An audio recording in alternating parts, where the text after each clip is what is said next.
Luigi's Mansion 3. First thing I have to ask is, how did this happen a third time? The first time I understand, the second time wasn't Luigi's fault, and now somehow they dragged Princess Peach and 3 other Toads into this. King Boo is truly the most dangerous opponent in the Mario universe. The king has managed to capture Mario on 3 different occasions and was only taken down because Luigi got lucky. I want to go over why I picked up Luigi's Mansion 3. I regret not picking it up 3 Halloweens in a row, and I wanted to complete this one before Halloween starts this year. Also, recently we got a new overnight associate, and he's really into ghosts and paranormal activity. During our lunch breaks, he puts on chilling YouTube videos of ghosts, demons, and other horrors that can't be explained by science. So naturally, my gaming instincts sway towards a horror game, and I couldn't think of anything scarier than Luigi's Mansion. Before we officially get started, I want to say one last thing. Since our new coworker joined the overnight shift and started talking about ghosts, I've been haunted at work. Things I can't explain started happening. I hear noises I can't identify. I catch things on the corner of my eye. I even have footage of doors opening on their own. Oh my god. Oh my god. I barely got out of there alive. Alright, let's start things off with a talk about the main game. Right off the bat, I'm going to tell you all, go buy this game. I don't even want to go into it, just buy it or download it from the Nintendo eShop. This game is too much fun. I love the graphics, the story, the environment, the music, the gameplay, absolutely everything. Look at any inch of this game and there's something to interact with. It has cheesy humor, and all the characters have outstanding quirks that make them stand out. It's as much as a comedy as it is a game, and I say that as a compliment. Here's this scene in particular that just made me laugh out loud. Luigi is asked to star in a movie and he goes in not knowing the script. He gets attacked by a clearly fake monster in disguise, but still overreacts to the situation, and it's just hilarious.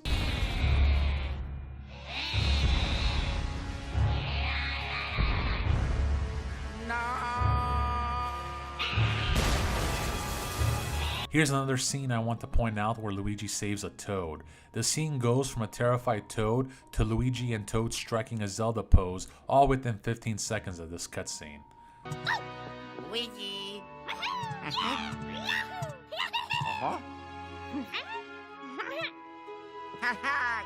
Okay. Oh. I can dig it. I can't stress this enough. Luigi's Mansion is not subtle about throwing jokes at itself and asking you to join in. The best way I can phrase this is that you can tell the developers put a lot of soul into the spirit of this game, and they hit the nail right on the head. I'm a sucker for puns. They always manage to make me laugh. For example, one of the requirements for 100% completion is capturing all the boos in the mansion. All the boos have pun-like names associated with them, as you can see here. My favorite one is Boo Deucer. When you engage him, the first thing he says is, he can get a table anywhere he wants. It's eccentric, it's over the top, and I love it. I feel confident saying that the gameplay and overall mode of the game is perfect. Speaking of gameplay, let's switch gears and talk about that next.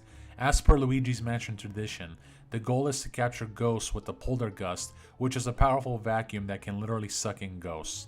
Your goal is to capture the ghosts in the game and make your way to the top of the mansion in order to face King Boo and free Mario, Peach, and the Toads. There are 17 floors in this mansion, and each has a theme to them.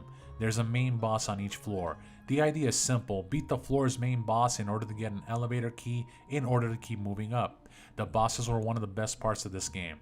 They all have their own unique quirks, and none of them are copy-paste versions of each other. You can tell the developers took their time to make sure each had their own unique feel in both mechanics and personality. I will always compliment Nintendo for finding a way to give characters identifiable personalities without ever giving the character a word to say. This time Luigi isn't alone. You'll have the help of Gooigi. Gooigi, like his name implies, is a flubber version of Luigi. You can summon Gooigi with the push of a button. While you control Gooigi, you lose control of Luigi, and vice versa. Gooigi does everything Luigi does, but he can walk through spikes and grates. Some parts of the game can't be completed without him. They implemented Luigi perfectly. He isn't hard to control at all, and he is actually useful. We've all played games where a gimmick like this is useful for the first hour of the game, and then becomes useless after that. But Luigi is your partner in crime until the very end. If you find yourself unable to solve a puzzle or progress, or even beat a boss, the solution usually becomes, it's Luigi time. I honestly don't have anything negative I want to say about the main game. It's all on point. You might run into minor nuances, such as the dark light is annoying to move on the Joy-Con, but it's all minor and doesn't slow down or ruin the experience of the game. It's very linear in nature, but linear gameplay means it's easier for the developers to control what you do, which works to their advantage if utilized properly, which it is here.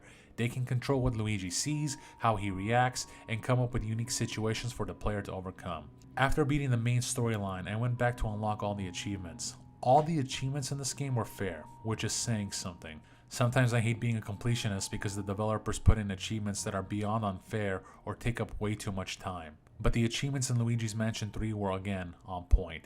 They made sense to the gameplay and are clearly labeled when talking to EGAD. Some of them made you think about how you were going to approach them, but in the end, it wasn't a huge brain stomp.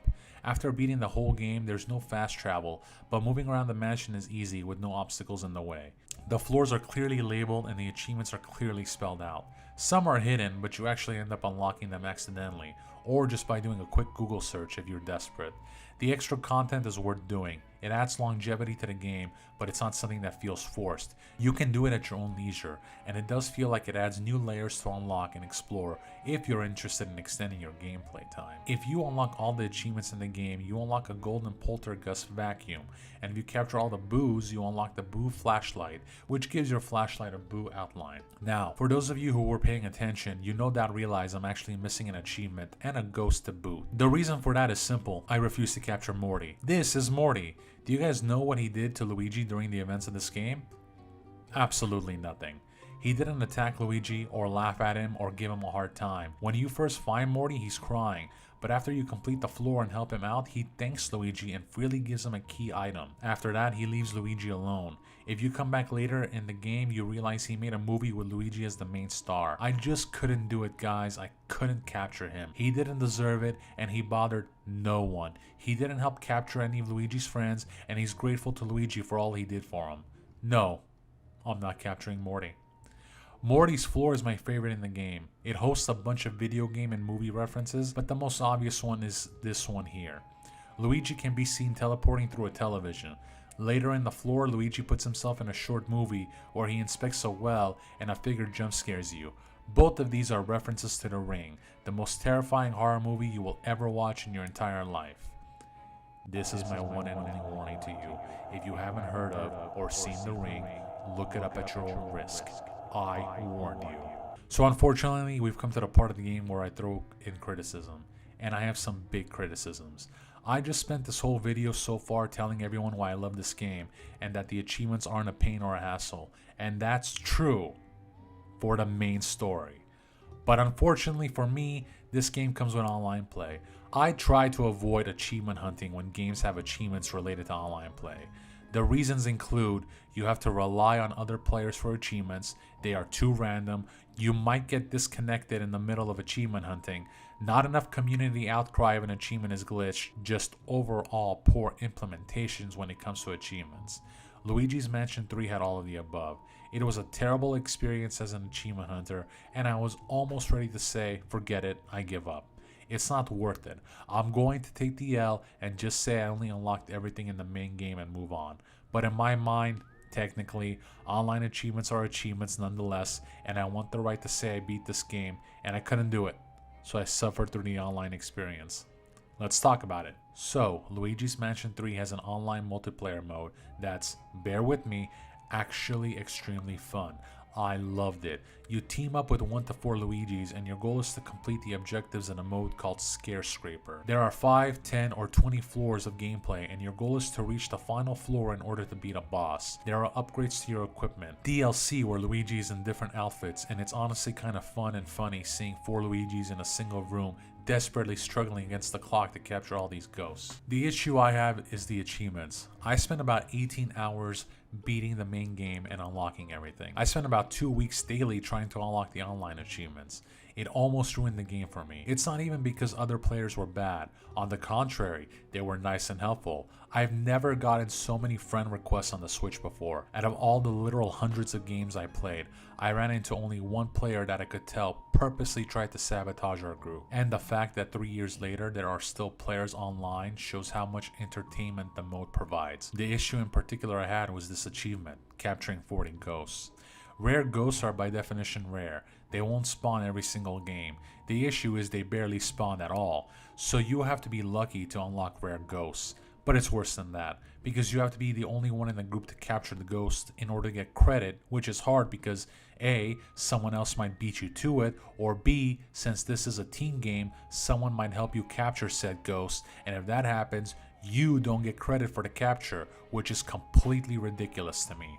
I thought I got lucky a few times before I realized I'm not getting credit, and it took me way too long to realize each time I didn't get credit was because someone else sucked the ghost with me. It's completely unfair and poorly executed, but it gets even worse than that. I made the mistake of purchasing the DLC, which added even more rare ghosts. These new ghosts in the DLC aren't part of the main online mode. They are found in secret rooms and don't count towards anything. They're literally there to be there. So first you have to find them in a secret room, which again is a rare event. And if you do find them, you have to make sure you captured them before other players complete the floor. I was lucky enough to find rare ghosts sometimes, but before I had a chance to absorb them, the rest of the team completed that level's objective, and the game ended, so I couldn't capture the ghosts, and this happened too many times. Again, this made me reach my breaking point, and I only went through with it because I wanted to say I unlocked everything in this game, which brings me to the final point of this video. If you're an achievement hunter and you just want a game with an amazing main story mode and a very fun online experience you can do at your own pace, this is the game for you. Kids or adults, it doesn't matter. Starbucks is starting to sell pumpkin flavored coffee drinks, which means Halloween is coming up as of the making of this video. So is Christmas, and I guarantee if you have a Switch owner in the family, they'll thoroughly enjoy this game to its fullest. If you're an achievement hunter, this game is still a worthwhile buy, unless you have plans on going for the online achievements. If you can force yourself to only do the story achievements, it's a great find and a ton of fun, and I would recommend it to anyone. But for the purist, and I mean purist achievement hunters who won't stop until it's all done, avoid this game.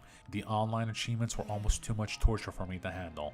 That's all for this video. I don't know where Luigi and Polterpup are going to end up next, but I'll be sure to be there with you all through the next adventure. Until next time, and happy Halloween. Bye, everybody.